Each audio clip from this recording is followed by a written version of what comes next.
Hi, everyone. I'm Kieran O'Dwyer, Vice President of Corporate Communications at Mutual of America Financial Group. Thank you for joining our webinar, Secure 2.0 Act, What Plan Sponsors Need to Know. Before we get started, I'm pleased to introduce my colleagues who will provide knowledge and insights on this important topic today.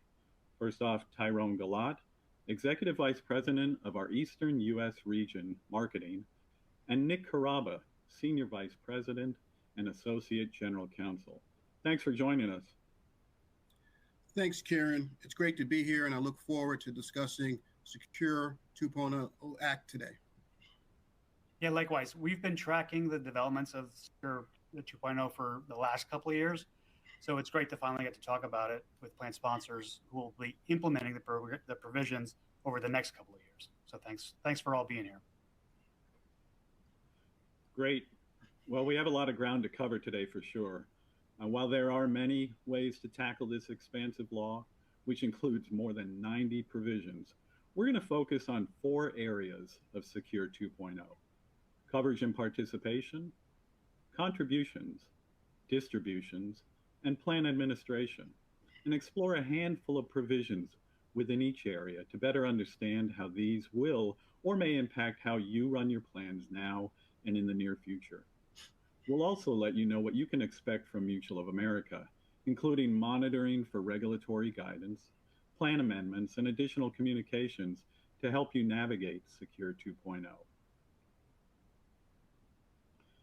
I'm sure by now everybody knows the Secure 2.0 Act was signed into law last December as part of a massive year-end federal spending bill from Congress. The bill passed the House with 414 votes out of 435. And while it was not voted on separately in the Senate, it enjoyed broad bipartisan support. Named the Secure 2.0 because it follows up on the Setting Every Community Up for Retirement Enhancement Act, or the Secure Act of 2019. Secure 2.0 continues with the objectives of broadening the appeal of workplace retirement plans. The provisions included impact retirement plans, participants, and IRAs in numerous ways and range from RMDs and tax credits to catch-up limits, Roth provisions, starter 401k plans, and much more. The bottom line is that Secure 2.0 is aimed at providing employers with many opportunities to expand plan coverage and simplify plan rules and administration. And for employees, the Act offers more opportunities to help individuals save more for retirement and plan for a financially secure future. Yeah, Karen, it's fantastic that we have all these opportunities for future growth of our retirement plans. One word of caution, though, at the outset: there are so many provisions, the details of which need to be filled in by regulatory agencies, notably the IRS and the Department of Labor. They really will fill in the details of some of the objectives that the Secure 2.0 Act embodies. And so we're just going to have to wait for some additional guidance before we know exactly how these provisions are going to be implemented. But the good news now is that for plan sponsors concerned about bringing their plans into compliance with Secure 2.0 or amending their plans, there doesn't need to be any immediate action. Many of the provisions, in fact, most of the provisions, have a delayed effective date into 2024, even into 2025, although there are some that have an immediate effective date of 2023. Even for those, however, there's not an immediate need to amend your plan to come into compliance. The bill, like many bills that are enacted surrounding retirement plans, have a fairly generous what's called remedial amendment period, so that most plans won't have to adopt a single amendment until the end of their 2025 plan year. So there's plenty of time to think about these things, to come into compliance, for plenty of time also for Mutual of America to update their record-keeping systems to be able to handle the administration of a lot of these provisions. Thanks for that important heads up, Nick, and good information as we move forward here. Let's jump right in.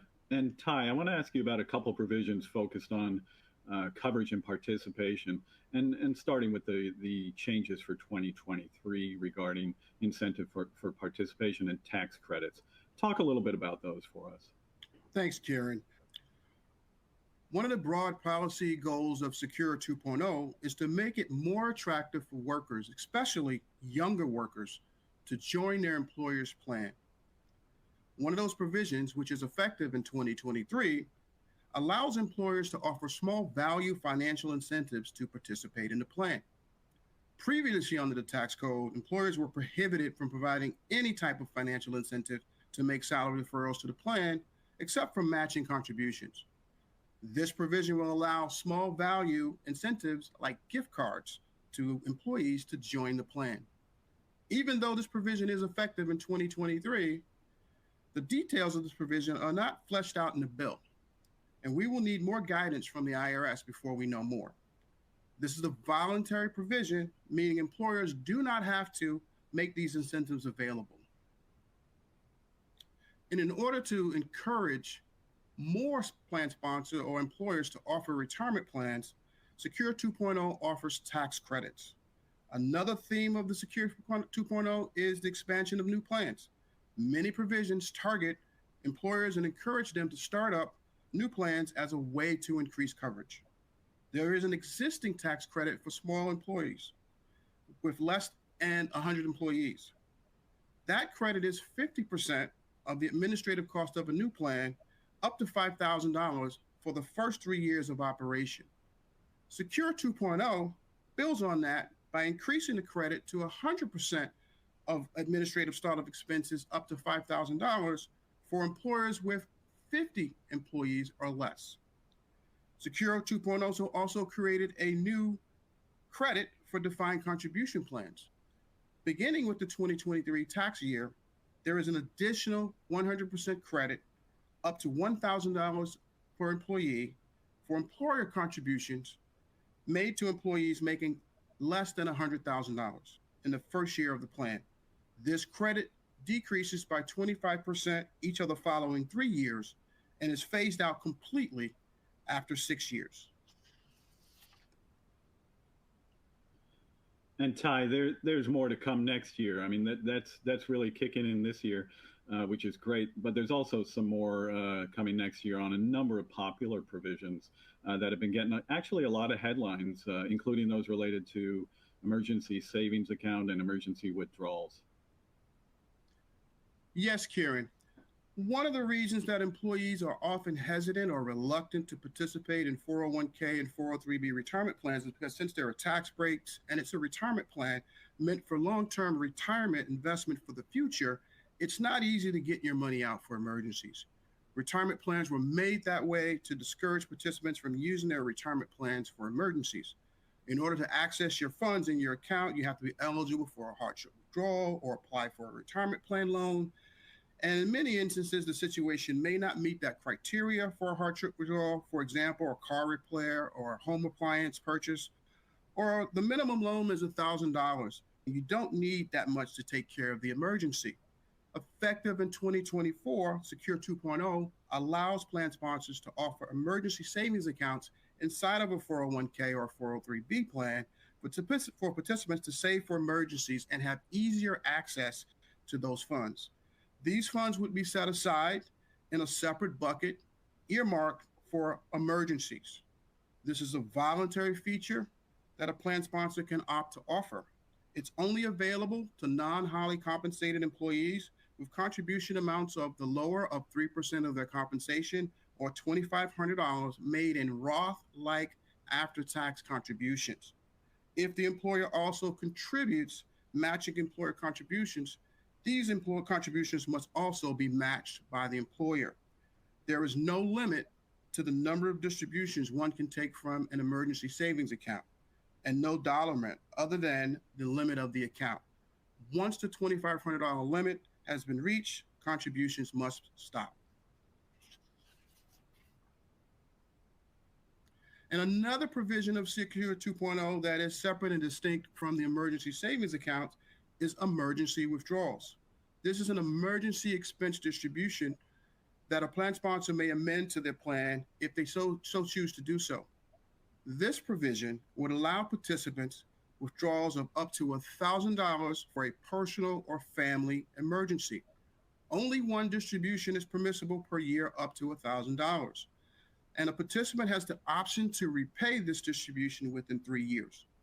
No further emergency distributions are permissible during the 3-year repayment period unless repayment occurs.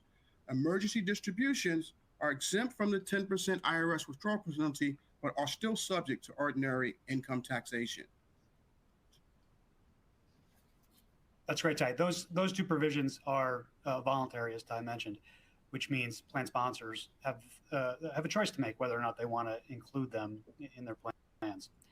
Against Congress's way to sort of encourage the voluntary nature of employment-based retirement plans. They also put some requirements in there as well to sort of enhance participation in those plans. And the first one we'll talk about is the long-time part-time workers provision. This one you may have remembered from back in the first Secure Act in 2019. That bill required 401k plans only to cover long-term part-time workers, and those are folks who are defined as working at least 500 hours in 3 consecutive plan years. Under prior law, the minimum participation standards under ERISA and the code required you to only offer participation once an employee has reached 1,000 hours in a year. This changed that rule again to extend the opportunity to make salary deferrals to those folks who work at least 500 hours in the last 3 years. What Secure 2.0 did was to expand that to include all plans or all defined contribution plans. So whether you're a 401k plan or a 403b plan sponsor, and you have part-time workers, if they work at least 500 hours in 2 consecutive plan years, so they reduce the trigger to 2 years, then those folks have to be given the opportunity to make elective deferrals, salary reduction contributions into the plan. There's no requirement that the employer needs to match those contributions for those folks, so there can be separate eligibility standards for employer contributions, which still can't be more than 1,000 hours in a year. You can't require someone to work more than 1,000 hours in 1 year in order to be eligible for an employer contribution. But for these long-term part-time folks, there can be a separate eligibility standard for them. So that, again, is along the lines of Congress's objective to make plan participation more widely available to as many participants as possible. Another way they're doing that is to create a brand new plan, because what I think most policymakers have noticed is that large employers generally sponsor retirement plans. It's when you get down into the smaller employer size groups where participation and coverage is a little bit lacking. So we're trying to create all sorts of incentives for small employers to adopt a qualified plan.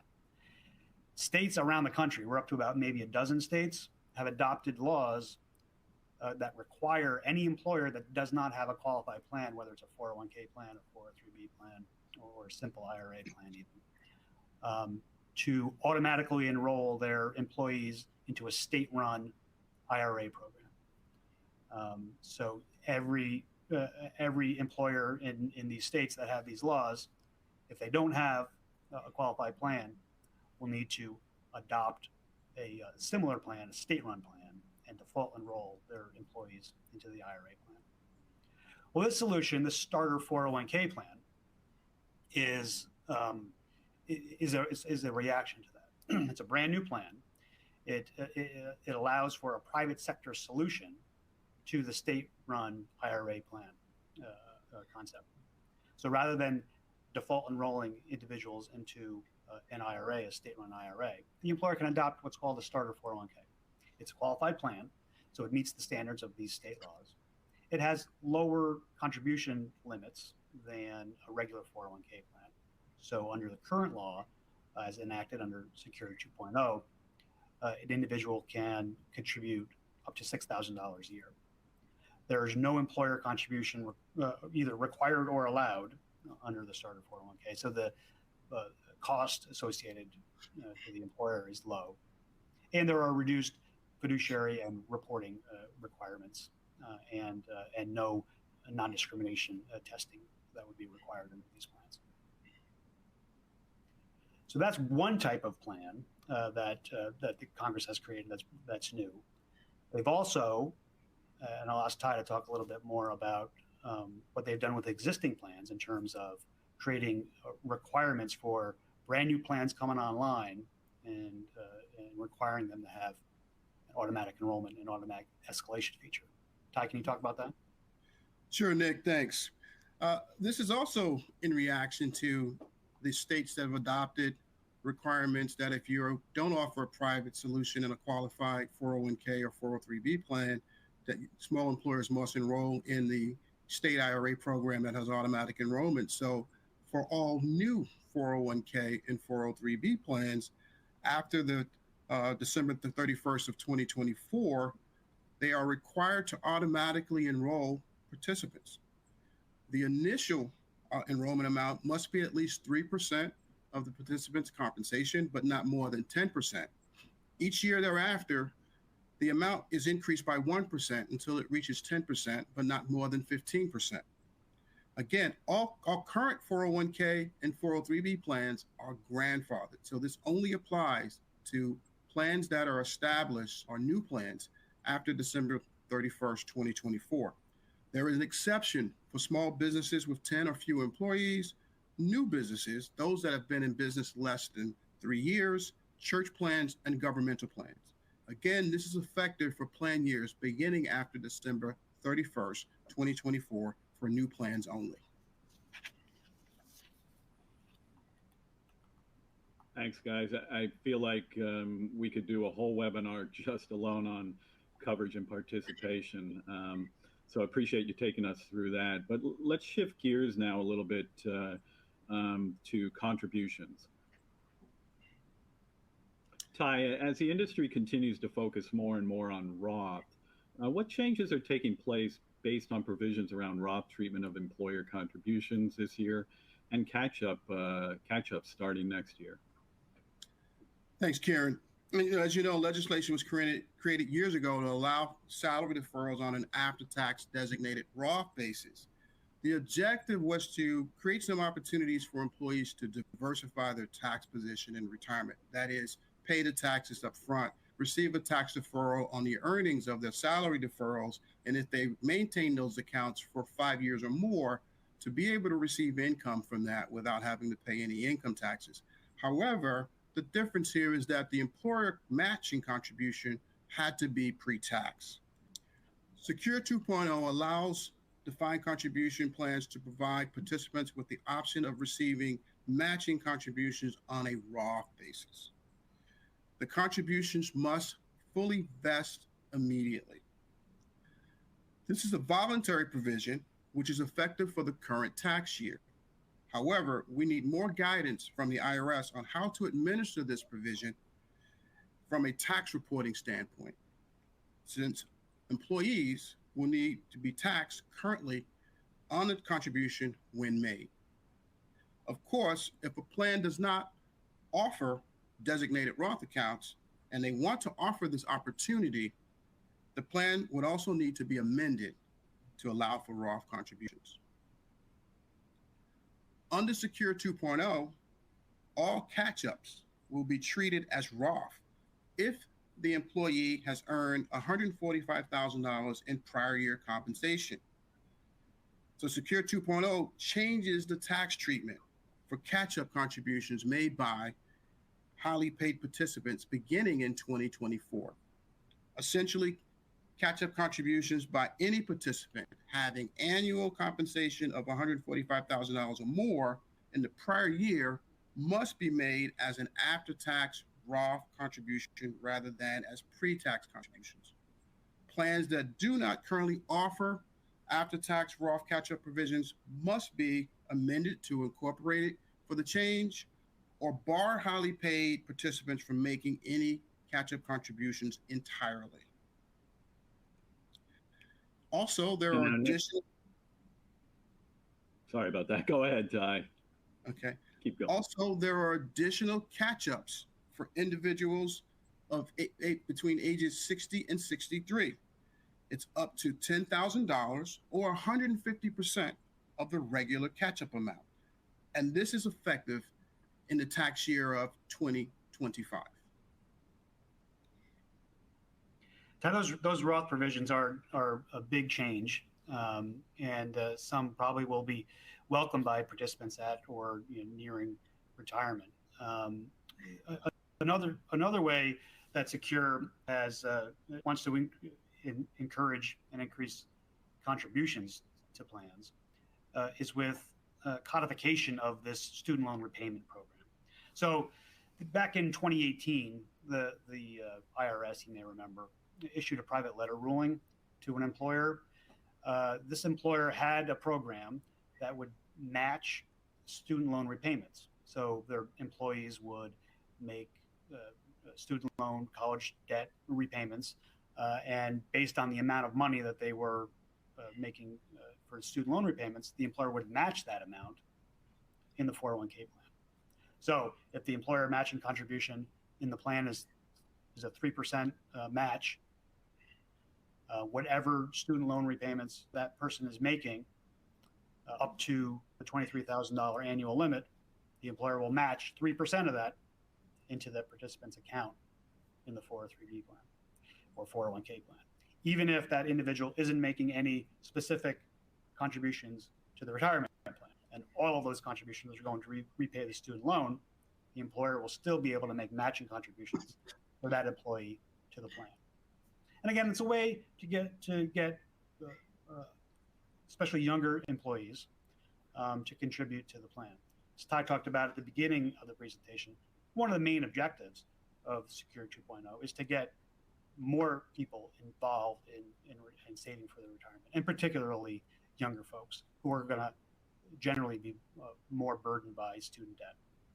So it's a great provision for both employers and these individuals to encourage them to start saving early and to have those amounts accumulate over their working life. Yeah, thanks, Nick, on that. Student loan repayments, definitely subject I think we're going to be hearing a lot more about by the end of this year as we head into 2024 for sure. It's a big topic, obviously, among Americans of all ages, especially among younger Americans. But I would like to shift gears at this moment and talk a little bit about distributions, some of the major provisions related on that front. And Nick, on the disaster relief distribution provisions, while it's voluntary, it includes a number of things that I think plan sponsors should be aware of. Take us through those. Yeah, you bet. Congress has in the past looked at providing better access or enhanced access to participants when they suffer a disaster, whether it's a natural disaster like an earthquake or a tornado, or more recently like the COVID pandemic. So what they used to do is sort of pass special legislation on a disaster by disaster. And rather than do that and have to go back and pass a brand new law every time a new disaster strikes, in Secure Act 2.0, what they did is create a permanent provision for all what they call qualified federal disasters going forward. When an individual lives in an area that's been declared a major disaster by the president, those folks will be able to get up to $22,000 distributed from their 401k account, from their 403b plan, or even from their simple or from their IRA, from their individual retirement plan. The distributions are not subject to a 10% additional tax, which would normally apply in situations where folks take a distribution prior to age 59 and a half. And while they're included in income for tax purposes, the default rule will be that the income is spread over 3 years. Now, an individual could, if they wanted to, take an immediate tax hit in the first year just to get rid of it. But the default rule will be, unless otherwise elected, to spread it over 3 years.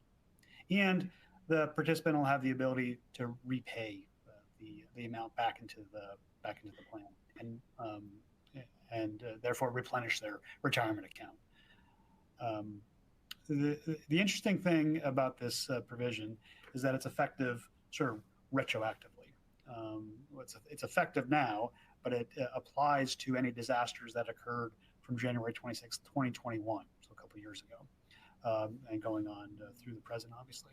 So if there's any individual out there who lives in a place that was declared through FEMA, the Federal Emergency Management Agency, as a disaster, they'll be able, and they suffered some financial cost from the disaster, they'll be able to take advantage of this provision if they want, and if their plan allows it.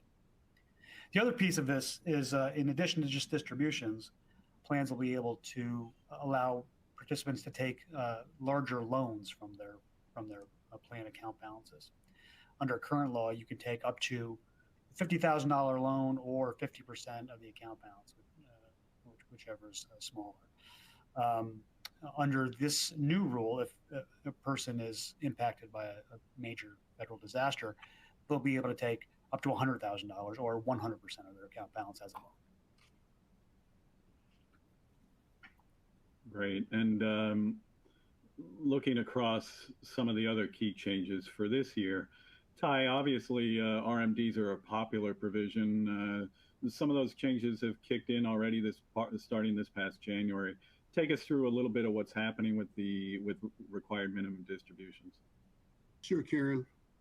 Upon retirement, some participants either don't need to start income or may want to delay taking income and paying taxes on their retirement because they may have sources of income that have already been taxed, or perhaps they may have a spouse who's already begun income, and they may want to minimize their tax bill in the early years of retirement. So for many years, participants in retirement plans or retirement accounts could wait to start receiving income from their retirement plans until April of the year following the attainment of their 70th and a half birthday. In 2019, Secure Act raised the age to 72 years of age to begin taking required minimum distributions from a retirement plan or account.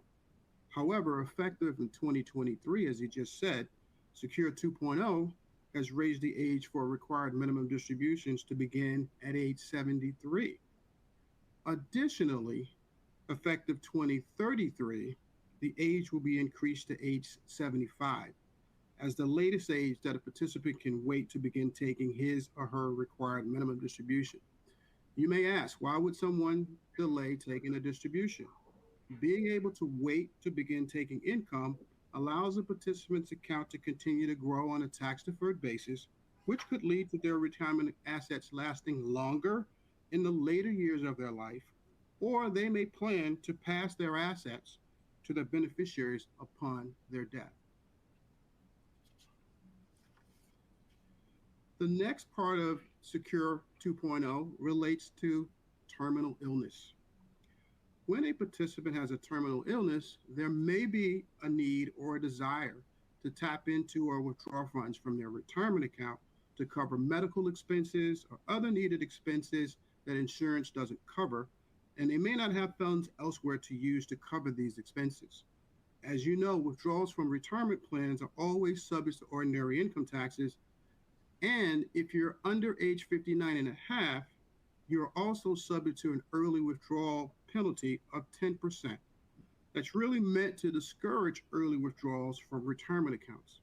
Secure 2.0 provides relief from the 10% early withdrawal penalty for participants who have a terminal illness. Those are some key changes for distributions for 2023. And for 2024, Nick, is it fair to say there are a number of important and interesting provisions on the horizon as well, everything ranging from domestic abuse to pre-death to surviving spouse issues? Please take us through some of those key provisions. Yeah, you bet, Karen. Just like I was talking about with respect to distributions for terminal illness, in 2024, there'll be another voluntary provision that employers can include in their plan if they want, which is a distribution for purposes of for victims of domestic abuse. So you can take up to $10,000 or 50% of the account balance Again, it's not also not subject to the 10% tax on early distribution. And while it's includable in income in the first year, you can't spread it over 3 years like you can with the disaster relief distributions. A participant can repay over 3 years if the plan allows it.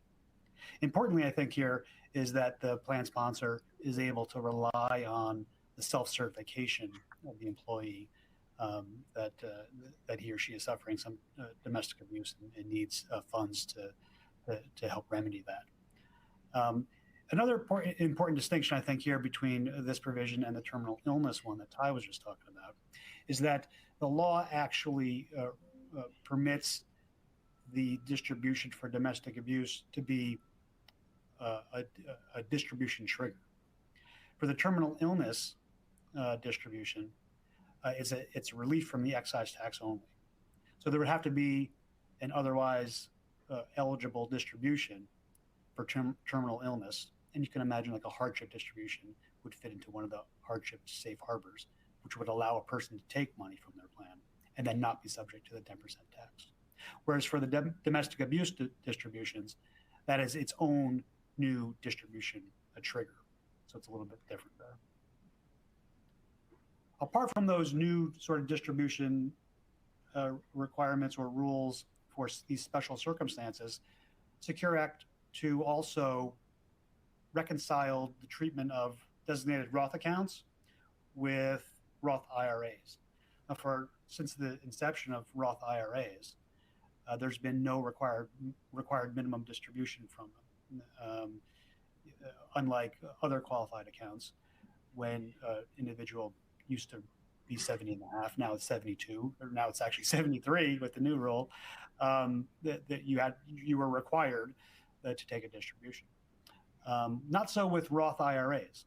There was never a requirement to take a pre-death Roth IRA required distribution. But for designated Roth contribution accounts within a qualified plan, there was. The regular RMD rules did apply to them. And Secure Act 2.0 does away with that and reconciles the treatment of Roth accounts within a plan with the treatment of Roth IRAs. Same with surviving spouse RMDs. Going forward, beginning in 2024, the surviving spouse of an individual with a designated Roth account can be treated as the employee, meaning that distributions would then not commence until the employee's required minimum age, whatever that may have been. Other than that, there is a new provision that I'll ask Ty to talk about on mandatory cash outs. Thanks, Nick. Well, beginning in 2024, the limit for mandatory cash outs of terminated participant accounts with small balances will be increased from 5,000 to 7,000. Raising the limit of the mandatory cash out of terminated participants with small balances to 7,000 may help plan sponsors reduce the number of plan participants to a level less than 100 where costly ERISA plan audits may not be required. Additionally, this may also help reduce plan administrative costs where plan sponsors are billed for administrative services based on the total number of participants with account balances.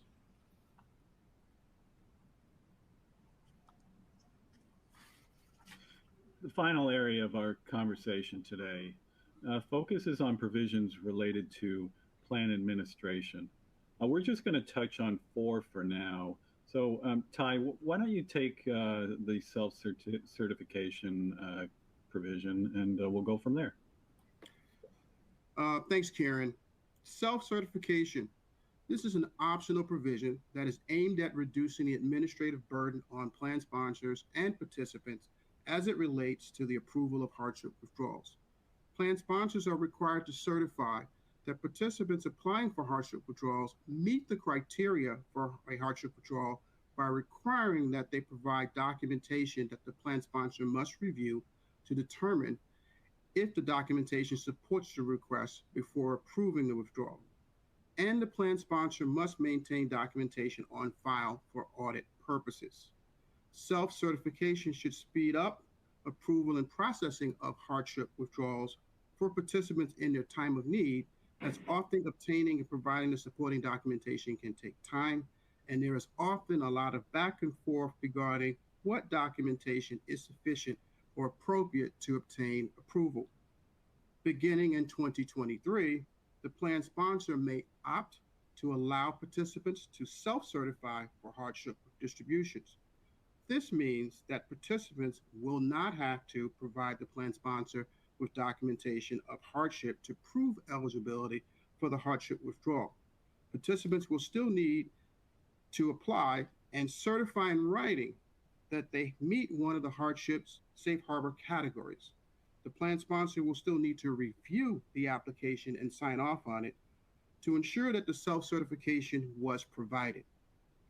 This is a voluntary feature of Secure 2.0, and therefore it is optional for plan sponsors.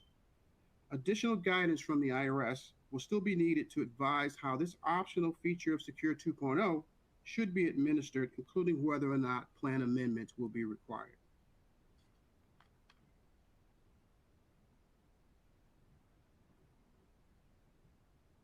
Great, Ty. I think another theme of the Secure 2.0 Act is, like you mentioned, reducing to the extent possible the administrative burdens that a lot of plan sponsors face and may be an obstacle to sponsoring a new plan. So a couple of these other ones I'll just tick through quickly. Under current law, there's sort of a very strict rule on recouping overpayment. So if a plan mistakenly pays a participant too much money, they're sort of required to go after them and get that money back. This provision sort of relaxes that rule and says, okay, for the plan fiduciaries will have some discretion with respect to trying to recoup overpayments, and that when it's not the fault of the individual participant, they won't be hit with a excise tax penalty on their end for rolling that money over into an IRA, which otherwise would have been an impermissible distribution. So that should be helpful. In addition, the Congress has really directed the IRS to relax and liberalize their own correction program. We refer to it here as the EPCRS. It's the Employee Plans Compliance Resolution System, and it's the IRS's procedure for addressing plan errors and correcting them.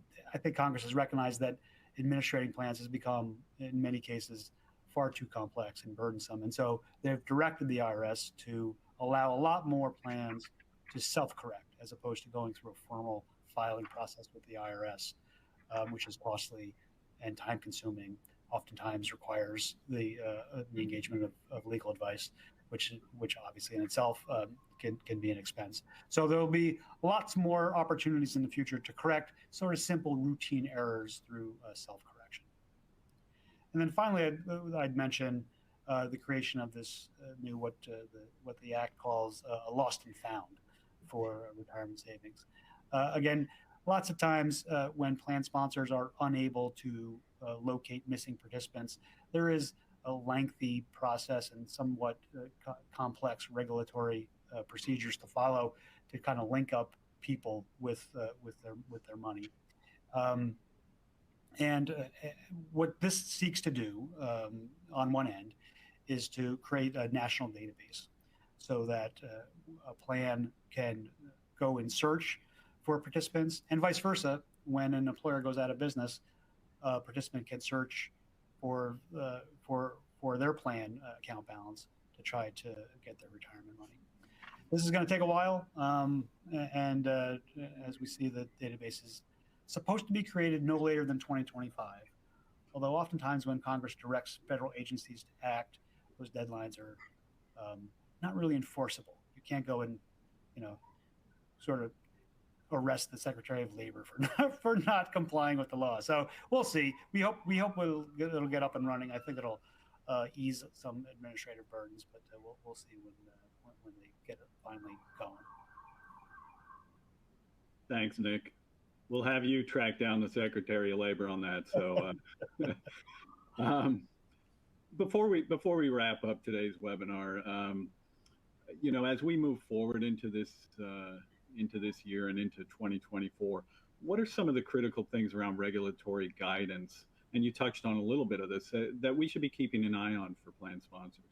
Yeah, I mean, I think as I said at the outset, a lot of these provisions are going to require some administrative guidance to fill in the blanks and to fill in the details. So, for instance, starting right at the very first thing that Ty mentioned, the idea of providing some low value or small value incentives for employees to enroll in a plan.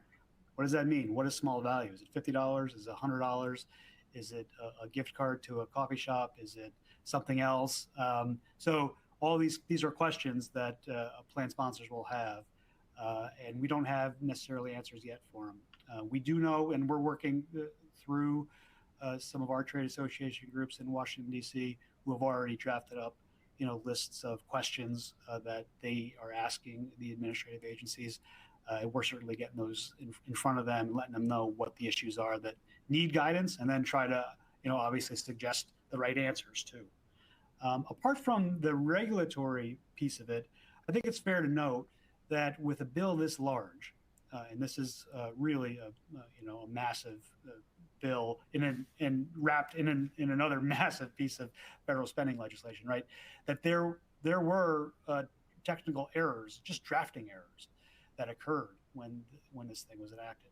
So there will be a push, and most likely it won't be that difficult to do, get technical corrections legislation enacted. Some things just have to go through Congress to be enacted. I'll give you one sort of small example.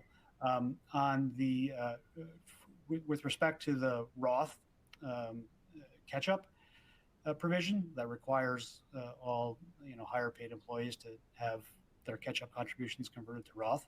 In drafting that provision, the Congress went in and amended the current Internal Revenue Code, and accidentally removed any authorization for catch-ups at all, right? So they clearly didn't mean that, right?